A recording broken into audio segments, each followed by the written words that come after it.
السلام عليكم ورحمة الله وبركاته. الحمد لله رب العالمين والعاقبة للمتقين والصلاة والسلام على رسوله الأمين وعلى آله وصحبه أجمعين ومن تبعه بإحسان إلى يوم الدين. أما بعد، أعوذ بالله من الشيطان الرجيم. وعاشروهن بالمعروف. قابل احترام حضرات و خواتین، سورہ نساء کی روشنی میں 4 پیغامات آپ حضرات و خواتین کی خدمت میں. کل شادی سے متعلق کچھ اہم باتیں سورہ نساء کی روشنی میں ہم سب نے معلوم کیا کہ والدین اور سرپرستوں کو چاہیے نکاح کو آسان سے آسان بنانے کی کوشش کریں. اپنے گھر، خاندان اور محلے میں بسنے والے نوجوان لڑکوں اور نوجوان لڑکیوں کے سلسلے میں غور و فکر کریں اور ان کے لیے نیک جوڑے کا انتخاب کرنے میں ایک دوسرے کا تعاون کریں. تو اس سلسلے میں کچھ باتیں ہم نے آپ کی خدمت میں رکھی. شادی کے بعد ازدواجی زندگی ہر کوئی چاہتا ہے کہ مبارک ہو، پرسکون ہو، خیر و برکت کا باعث ہو. ہر شوہر اور بیوی کی یہی تمنا ہے کہ ازدواجی زندگی اس کے حق میں ہر ناحیے سے خیر و برکت کا باعث بن جائے. اور بسا اوقات آپ دیکھ سکتے ہیں کہ شادی سے پہلے بعض اللہ کے بندے کافی ایکٹیو رہتے ہیں، خدمت خلق میں آگے رہتے ہیں اور لوگوں کی خدمت اور لوگوں کا تعاون کرنے میں اپنا نمایاں کردار اور رول ادا کرتے ہیں. لیکن شادی کے بعد نیک جوڑے کا انتخاب نہ ہو پایا، جس کی وجہ سے زندگی کا پورا نظام درہم برہم ہو جاتا ہے. اور وہیں پر اللہ کے بعض بندے ایسے شادی سے پہلے بالکل مغفل، لاپرواہ، بے نمازی اور بے دینی، زندگی سے دین کا کوئی رشتہ نہ تھا. لیکن شادی کے بعد سبحان اللہ ایسا نیک جوڑا انہیں میسر ہوا کہ دینداری ان کی زندگی میں نظر آنے لگی. لوگوں کے لیے انہوں نے ایک مثالی زندگی گزارنا شروع کر دیا. دیکھیے گا دوستو، نیک جوڑے کا انتخاب اس میں بہت اہم کردار ادا کرتا ہے. اس لیے ہم نے کہا کہ ہر نوجوان کو چاہیے کہ وہ نیک جوڑے کے سلسلے میں اللہ تبارک و تعالیٰ سے دعا کرے. اور یہاں پر ایک اہم بات کہ شادی کے بعد یقیناً دونوں کا مزاج مختلف، دونوں کی سوچ مختلف اور دونوں کی طبیعت مختلف. ایسا ہو نہیں سکتا کہ شوہر بیوی کی طبیعت کے بالکل موافق اور ہم موافق اور ہم مزاج بن جائیں. اور ایسا ہو بھی نہیں سکتا کہ بیوی شوہر کے بالکل ہم خیال اور ہم موافق بن جائے. مزاج، سوچ اور طبیعت کا یہ ٹکراؤ وقتاً فوقتاً دونوں کی زندگی میں کچھ انبن اور کچھ ایسے واقعات آتے ہیں جو دونوں کے درمیان دوری کا اور فاصلے کا سبب بن جاتے ہیں. تو سورہ نساء میں اللہ تعالیٰ نے ایک اہم تعلیم دی. اس تعلیم پہ عمل پیرا ہو کر ہم اس پرابلم اور اس پریشانی کا خاتمہ کر سکتے ہیں. وہ کیا ہے؟ وَعَاشِرُوهُنَّ بِالْمَعْرُوفِ. اے اللہ کے بندو، اپنی بیویوں کے ساتھ اچھی زندگی گزارنے کی کوشش کرو. گزر بسر آپ کا بہت بہتر ہو اور مثالی ہو. اس کی ہر شوہر کو کوشش کرنی چاہیے اور بیوی کو چاہیے کہ اس معاملے میں شوہر کا ساتھ دے. ہوتا یہ ہے کہ کبھی کچھ غلطی ہو جائے تو عموماً ہم انسانوں کی کمزوری یہ ہوتی ہے کہ پریزنٹ میں جو غلطی ہوئی اس پر ہماری پوری توجہ اور پورا فوکس کرتے ہیں. اور بیچاری ماضی میں جو اس نے آپ پہ جو احسانات کیے، ماضی میں جو آپ کی خاطر قربانیاں پیش کی، ماضی میں آپ کی دل چوری کے لیے اس نے جو اپنے آرام کو قربان کیا، جو اس نے اپنی خواہشات کو قربان کیا، ایک غلطی کیا ہوئی کہ آپ اس کے ساتھ ایسا معاملہ کرتے ہیں گویا کہ اس نے آپ کے ساتھ کبھی زندگی میں احسان کیا ہی نہیں. یہ معاملہ شوہر کے ساتھ اور اس سے کہیں زیادہ بیوی کے ساتھ یہ معاملہ ہوتا ہے. دونوں ایک دوسرے کے قدردان بنے, دونوں ایک دوسرے کے شکر گزار بنے. اسی لیے اللہ نے کہا کہ ہو سکتا ہے کہ جس کو تم ناپسند کرتے ہو نا, اللہ تعالیٰ نے اس میں تمہارے لیے بھلائی رکھی ہو. کبھی اچانک کوئی غلطی ہو جائے, آپ معاف کیجیے گا, کوئی مسئلہ نہیں, فی خیر کہہ کر آگے بڑھیے. اپنی بیوی کو معاف کرنے کا ہنر اپنے اندر پیدا کیجیے. اور اس سے پہلے ہم نے کہا کہ ہمارا کچھ ایسا مزاج اور ایسی سوچ ہوتی ہے باہر پیر پر سر, جس سے کبھی ہم نے ملاقات ہی نہ کی, اگر اس نے کچھ تکلیف دے دی, اس نے سوری کہہ دیا, ہم کھل کر معافی کا اعلان کرتے ہیں اور اس پر گرفت نہیں کرتے. اور ہونا بھی چاہیے, آپ الحمدللہ معاف کرنے کا ہنر اپنے اندر پیدا کیجیے. لیکن سب سے زیادہ گرفت ہم اپنوں پر کرنے کی کوشش کرتے ہیں. اپنوں کے ساتھ ہماری بڑی سخت گرفت ہوتی ہے, اور تھوڑی سی کیا لازش ہوئی, 2 دن گزر گئے, 1 ہفتہ گزر گیا, 10 دن گزر گئے, دونوں آپس میں بات نہیں کر رہے, اور شیطان وہاں بہت خوش.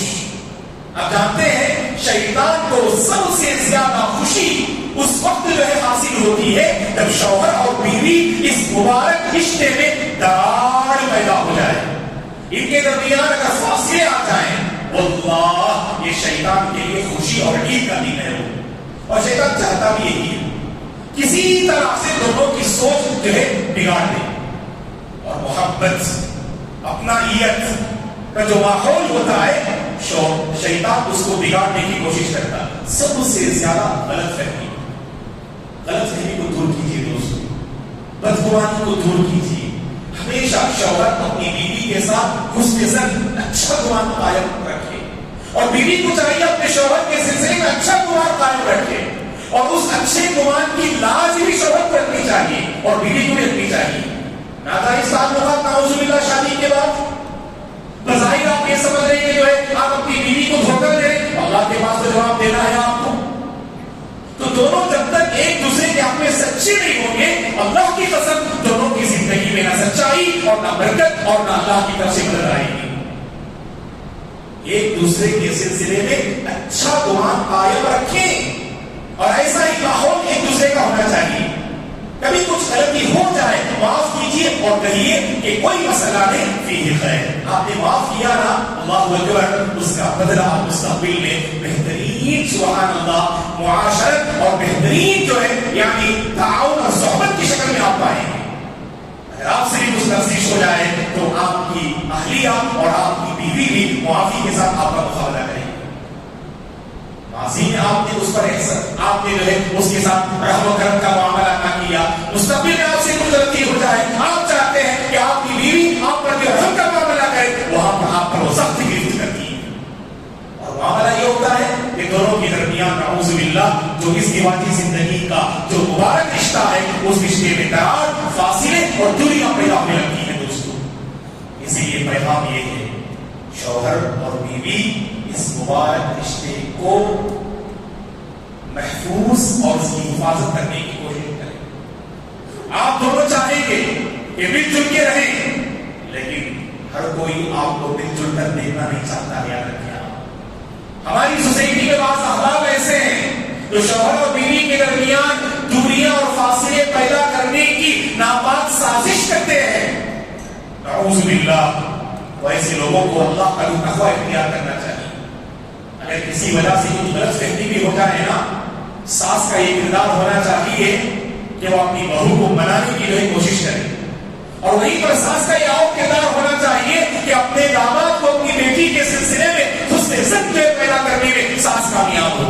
ایسا نہ ہو کہ موقع ملا کہ بیٹے نے کہ اپنی بیوی کی شکایت کی اور وہاں پر ماں نے اپنی بہو کے سلسلے میں ڈھیر ساری شکایتیں لا کر دی.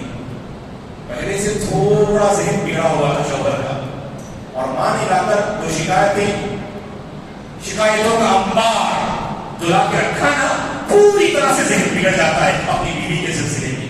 بظاہر کچھ شکایتیں تھی لیکن یہ موقع ذکر کرنے کی ہے. تو میں آپ سے گزارش کروں گا, اگر بظاہر آپ کے بیٹے ان کی اپنی اہلیہ کے سلسلے میں کچھ غلط رائے بھی رکھے تو آپ اپنی بہو کے سلسلے میں تعریف بات جو ہے اپنے بیٹے کے سامنے کہی تو خود بخود غلط فہمی دور ہوگی اور دونوں مل جل کر زندگی بسر کریں گے انشاءاللہ. اور دوسرا پیغام یہ ہے، اللہ نے کہا وَلَا تَقْتُلُوا أَنفُسَكُمْ. اس کا ہم جو ہے ازدواجی زندگی سے کیا تعلق ہے؟ اگر آپ غور کریں بظاہر اللہ تبارک و تعالیٰ نے معاملات کے سیاق میں اس کو ذکر کیا. لین دین کا جب معاملہ ہوتا ہے آپسی رضامندی سے آپ تجارت کریں، خرید و فروخت کریں، لین دین کریں، ایک دوسرے پر ظلم و زیادتی نہیں ہونی چاہیے. مال پر زیادتی انسانی جان کی ہلاکت کا اور تباہی کا سبب بن جائے. اس لیے اللہ نے جب معاملات کو ذکر کیا وَلَا تَقْتُلُوا أَنفُسَكُمْ کا اپنے آپ کو قتل نہ کرو، خودکشی جو ہے نہ کرو. اور جو سوسائڈ کرتے ہیں کتنی ایسی عورتیں ہیں دوستو، اللہ رحم فرمائے، جو اپنے سسرال میں گھٹن کی زندگی بسر کرتی ہیں. موت سے کچھ کم نہیں ہوتی ہے سسرال کی زندگی. بات ہماری اپنی خواتین کے ہاتھ میں، روزانہ کیا صبح کیا شام سسرال میں قیامت ہی قیامت عورت میں بقا ہوتی ہے. اور بعض اللہ کی بندیاں زندگی سے پوری طرح مایوس ہو جاتی ہیں. ماں باپ نے کس قدر لاڑ و پیار سے پالا ہوگا. ماں باپ کے حق میں ان کی اپنی بیٹیاں بہت بڑی نعمت ہوا کرتی ہیں. بچپن سے لاڑ و پیار سے پالا، اس لیے نہیں آپ کے حوالے کریں اور آپ انہیں روزانہ گھٹن والی زندگی گزارنے پر مجبور کریں. کئی ایسی عورتیں ہماری سوسائٹی میں، روزانہ ان کے لیے موت، روزانہ ان کے لیے قیامت. بعض عورتیں تو بالکل ایک مجسمہ ہے بس، جس میں کوئی روح نہ ہو، جس میں کوئی زندگی نہ ہو. اپنی بہو کی زندگی کو زندگی دینے کی کوشش کیجیے. اپنے گھر کی خواتین کو اور بہو کو آپ زندگی کو دینے کی کوشش کریں. شوہر حضرات بھی اور ساس اور نند یہ تمام وہ ہیں جو اپنی بہو کا اور بیوی کا ہر ناحیے سے مکمل خیال کرنا چاہیے دوستوں، ورنہ یہی ہوگا. بہت سارے گھروں سے جو ہے خواتین کی لاشیں نکلنا شروع ہو جائیں گی. یا تو سسرال گلا کھوڑ دیتے ہیں، یا نہیں تو خود عورت اپنا گلا کھوڑ دیتی ہے زندگی سے مایوس ہو کر. یہاں ہم خواتین کو یہ تعلیم دینا چاہتے ہیں، صبر کیجیے گا، زندگی سے کبھی مایوس نہ ہونا، اور اللہ سے ہمیشہ یہ دعا کرتے رہنا، اے اللہ میرے شوہر کو، میرے سسرال والوں کو میرا جو ہے ہم مزاج اور ہم موافق بنا دے. سکون والی نعمتوں والی زندگی اے اللہ مجھے عطا فرما، صبر والی زندگی اللہ عطا فرما. آپ اللہ سے مانگیے گا، آپ مایوس نہ ہو. اللہ تبارک و تعالی ضرور ایک ایسا دن آپ کی زندگی میں لے آئیں گے جس دن کا سورج جب روشن ہوگا، طلوع ہوگا، تو اس کے اندر ہر ناحیے سے انشاءاللہ آپ کے حق میں خیر ہی خیر اور بھلائی بھلائی ہوگی انشاءاللہ. اور تیسرا پیغام یہ ہے دوستو، جو سورت میں اللہ نے بیان کیا مال کے سلسلے میں. ہم نے بہت ساری باتیں اس سے پہلے کے دروس میں سورہ بقرہ اور سورہ آل عمران کی روشنی میں ہم نے ذکر کیا. سورہ نساء میں اللہ تعالیٰ ایک اہم بات جو نقل کرتے ہیں یہ ہے الذین یبخلون اموالهم رئاء الناس. فرماتے ہیں اللہ تبارک و تعالیٰ انسان کا دل تنگ ہوتا ہے.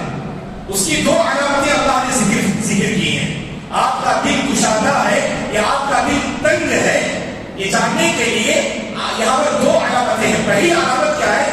آپ حد سے زیادہ بخل کریں گے، بخیلی سے کام لیں گے، نہ اپنی ذات پہ خرچ کریں گے، نہ بیوی بچوں کی ضروریات پوری کریں گے، اور نہ آپ کے محلے اور سوسائٹی کے ضرورت مندوں کا خیال کریں گے. حد سے زیادہ بخالت اور کنجوسی، سمجھ لینا آپ کا دل تنگ اور بند ہے. اور دوسری علامت کیا ہے؟ آپ خرچ تو کر رہے ہیں، آپ لوگوں کو دے تو رہے ہیں آپ، لیکن اللہ کی رضامندی کے لیے نہیں، اس محتاج کی محتاجی کا درد لیے نہیں، اس درد مند انسان کی درد مندی کو لیے ہوئے آپ خرچ نہیں کر رہے ہیں. آپ کو اس مجبور انسان کی درد مندی اور محتاجی سے کوئی واسطہ نہیں. آپ کو صرف مشہور ہونا ہے، آپ کو صرف لوگوں کی تعریف حاصل کرنا ہے، آپ کو صرف شو آف کرنا ہے. اگر اسی کیفیت پیدا ہونا، بظاہر آپ کا دل کشادہ لگ رہا ہے، کشادہ ہونے کے باوجود یہ تنگ ہے دوستوں، کشادہ ہونے کے باوجود آپ کا دل تنگ ہے.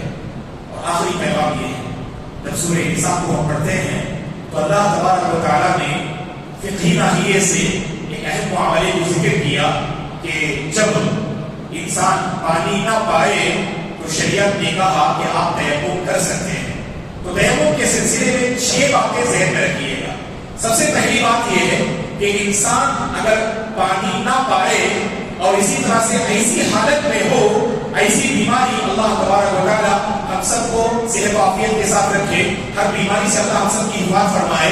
ایسی بیماری کہ ڈاکٹرز نے کہا کہ پانی استعمال نہیں کر سکتے آپ, یا پانی ہے دشمن کا خوف ہے وہاں تک پہنچ نہیں سکتے آپ, تو ان 3 صورتوں میں آپ جو ہے پانی کے بجائے گویا کہ تیمم کر سکتے ہیں, مٹی کا استعمال کر سکتے ہیں. یہ پہلی بات. اور دوسری بات یہ ہے اگر آپ سفر میں ہیں تو اس آیت کریمہ میں یا ایھا الذین آمنوا لا تقربوا الصلاۃ وانتم سکارى حتى تعلموا ما تقولون ولا جنبا الا عابري سبيل حتى تغتسلوا. اس پوری آیت کریمہ میں اللہ نے پورے احکام بیان کیے.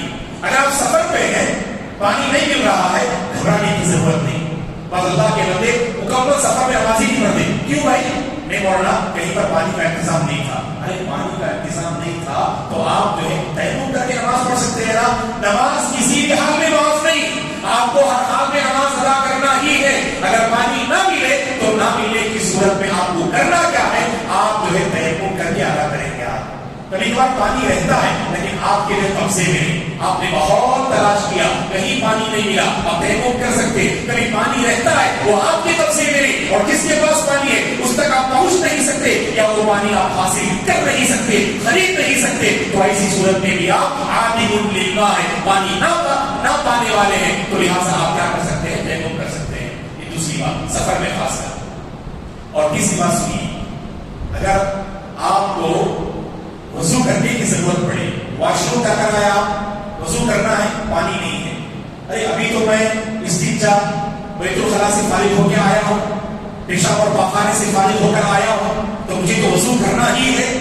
دیکھیے گا دوستو, تیمم یہ وضو کا بدل ہے. آپ کو وضو کرنا ہے, وضو آپ کا ٹوٹ گیا, تو اسی لیے کہا گیا کہ اگر آپ جو ہے اللہ نے اس آیت میں فرمایا اگر آپ واش روم سے آتے ہیں, پانی نہیں پا رہے ہیں, تو تب بھی آپ کو یہ تیمم کر سکتے اور تیمم کرنا چاہیے پانی نہ ملنے کی صورت میں. اور پانچویں بات یہ, چوتھی بات یہ ہے کہ آپ پر نہانا واجب ہو جائے.